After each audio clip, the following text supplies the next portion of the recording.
Welcome to Ohio, where it can be 70 degrees and sunny one day, and I don't know if you can see this, but snowing and 30 degrees the next. Now, as you can imagine, this does pose some challenges for early season gardening. We truly did go from being in the 60s to they're calling for a low tonight of 21 degrees.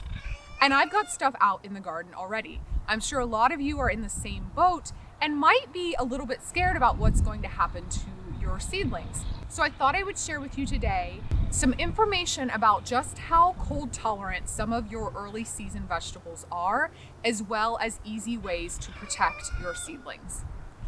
Now, there are a couple factors that you want to consider when trying to decide how much cold your plants are going to be able to take.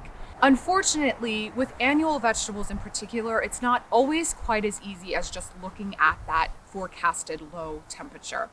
You have to take into consideration first things like humidity, whether there is rainfall in the forecast, and whether those plants happen to already have a snow cover on them, because all of those are going to affect the amount of cold they can tolerate. The next very important thing is if your plants have been acclimated to the cold. So I have a row of collards out here that have been out here since last October. 1 or 2 or 3 nights dipping to the low 20s is not going to faze them. But if I took a flat of seedling collards out of my warm, snug greenhouse, transplanted them today, and then the nighttime temperature drops to 20 degrees, they're going to be done for. The third thing to consider is that even within certain vegetable categories, there are varieties that are more cold tolerant than others. So you can have lettuces that are 10 to 15 degrees more cold tolerant than other varieties. So that's just something to incorporate into your planning if you are planting out a very early or late season garden. Now, that being said, you can make some general assumptions about the temperatures that your plants will be able to tolerate. So if we're talking about temperatures in the 20s, and these are plants that are unprotected, things like cauliflower and annual bulb fennel can tolerate the upper 20s with no protection. When we drop to the mid 20s, the above ground parts, so the stems and the leaves of rhubarb, will be killed off, and peas will survive it, though you will see some frost damage on the foliage. Dropping down into the low 20s, and sometimes even the teens, depending on the variety, we're looking at things like leafy greens, root crops, and brassicas.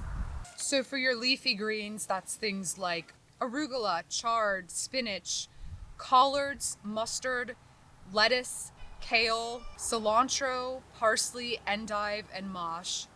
Root crops include things like carrots, onions, garlic, rutabaga, turnip, radish, and beets.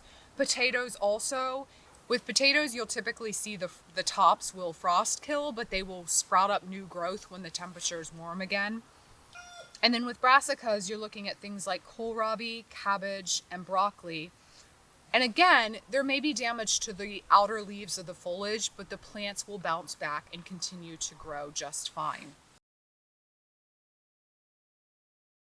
The first and easiest way to protect tiny seedlings that have just emerged from the ground is to mulch them with, you can use something like straw or leaf mulch, and that will give them just enough insulation to make it through the freezing temperatures.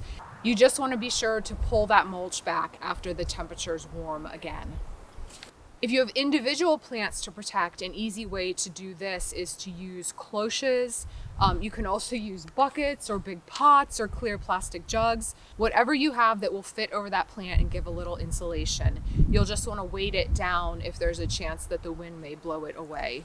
Another option, which is one of my personal favorites, are these expandable all-in-one row cover protectors, and basically they've got the wire hoops already sewn into either like a fabric row cover, or you can get plastic covers as well. And these are super easy, especially if you have things planted in rows, because they just expand to fit your whole row. You push them down into the ground and you're done.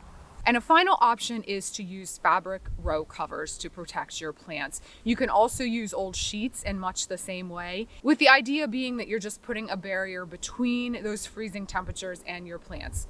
Now, ideally, you'll want a little bit of airspace between the top of your plants and that fabric cover, which is why supporting them with hoops or anything that's going to hold that fabric up off the plants is a good idea.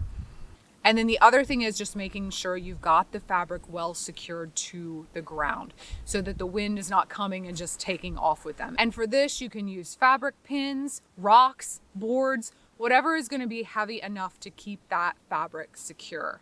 So get out and give those seedlings some protection if you need to, depending on how cold it's going to get in your area.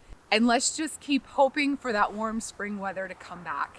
And if you find content like this helpful, please consider subscribing to my channel, Growfully with Jenna. Thanks for watching, and I'll see you next time.